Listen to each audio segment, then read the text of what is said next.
જીવનની સૌથી સુંદર શરૂઆત, એક નવજાત બાળકનો પ્રથમ શ્વાસ અને માતા સાથેનો તેનો પ્રથમ સ્પર્શ, કૃતજ્ઞતાભર્યો, પવિત્ર અને દીર્ઘાયુષ્યની કામના સાથેનો આશીર્વાદ.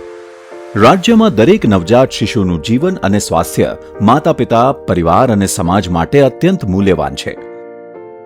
દરેક નવજાત બાળકને સ્વસ્થ અને તંદુરસ્ત રાખવા માટે રાજ્ય સરકાર શ્રી દ્વારા જનની શિશુ સુરક્ષા કાર્યક્રમ, પ્રધાનમંત્રી માતૃ વંદના યોજના, નમોશ્રી યોજના જેવી અનેકવિધ સફળ યોજનાઓ થકી અથાગ પ્રયાસો થઈ રહ્યા છે, જેની સાથોસાથ માતા પિતા, કુટુંબ અને સમાજના પ્રયાસોને જનભાગીદારી થકી સુદૃઢ કરવાની એટલી જ આવશ્યકતા છે.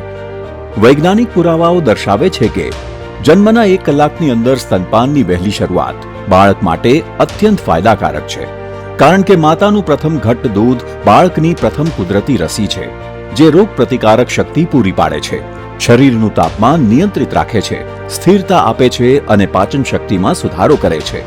માતા માટે પણ સ્તનપાન કરાવવું ખૂબ જ ફાયદાકારક છે. બાળક સાથેના ભાવનાત્મક જોડાણને મજબૂત કરે છે અને લાંબા ગાળે માતાના સ્વાસ્થ્યને ઉત્તમ રાખે છે. જન્મથી 6 મહિના સુધી માત્ર માતાનું ધાવણ આપવાથી પાણી પણ નહીં, બાળકને સંપૂર્ણ પોષણ મળે છે. ઝાડા, ન્યુમોનિયા અને અન્ય ચેપજન્ય રોગોની સંભાવના 35 થી 50% સુધી ઘટી જાય છે. માનસિક તેમજ બૌદ્ધિક વિકાસ વધારે છે. 6 મહિનાથી 2 વર્ષ સુધી માતાના ધાવણની સાથે યોગ્ય સંતુલિત પૂરક આહાર આપવાથી બાળકમાં ઝાડા અને ન્યુમોનિયા જેવા ચેપજન્ય રોગ સામે રોગ પ્રતિકારક શક્તિ પૂરી પાડે છે. રાજ્યમાં બાળ વ્યવસ્થામાં ગુણાત્મક સુધાર માટે અને આ વ્યવસ્થાને સુદૃઢ કરવા ગુજરાત સરકારનું નવું અભિયાન શરૂ થવા જઈ રહ્યું છે, અમૃતપાન અભિયાન. આ અભિયાન હેઠળ સંલગ્ન મેડિકલ કોલેજના વિષય નિષ્ણાતો દ્વારા તમામ ફિમેલ હેલ્થ વર્કર અને ફિમેલ CHO જેવા પાયાના કાર્યકરોને ટેકનિકલ માર્ગદર્શન અને મેન્ટરિંગ થકી તાલીમબદ્ધ કરવામાં આવશે. FHW અને ફિમેલ CHO દ્વારા નવજાત શિશુના જન્મથી પ્રથમ 42 દિવસ સુધી કુલ 7 ગૃહ મુલાકાત દ્વારા જન્મથી તુરંત 1 કલાકમાં માતાનું ધાવણ અને જન્મથી 6 મહિના સુધી માત્ર સ્તનપાન પદ્ધતિ વિશે માર્ગદર્શન થકી તાલીમબદ્ધ કરવામાં આવશે. ત્યારબાદ 5 મહિના સુધી દર મહિને 2, 3, 4, 5 તથા 6ઠા મહિને 5 સતત ગૃહ મુલાકાત લઈ અમૃતપાનની સાતત્યતાઓને વધુ સુદૃઢ કરવામાં આવશે.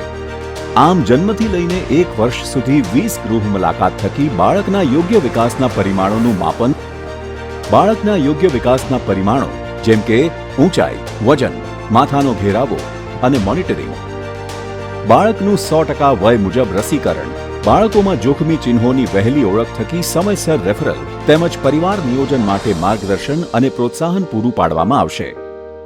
સમગ્ર અભિયાનનું ટેકો પ્લસ સોફ્ટવેર દ્વારા real time digital monitoring tracking કરવામાં આવશે.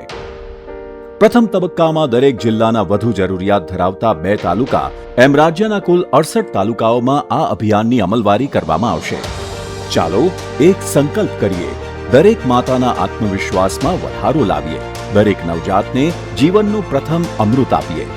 જન્મના પ્રથમ 1 કલાકમાં જ સ્તનપાન, પ્રથમ 6 મહિના માત્ર માતાનું ધાવણ, પાણી પણ નહીં અને 6 મહિનાથી 2 વર્ષ સુધી સતત સ્તનપાન સાથે યોગ્ય સંતુલિત પૂરક આહાર. સ્વસ્થ અને તંદુરસ્ત બાળ એ જ સમૃદ્ધ ગુજરાતનો આધાર.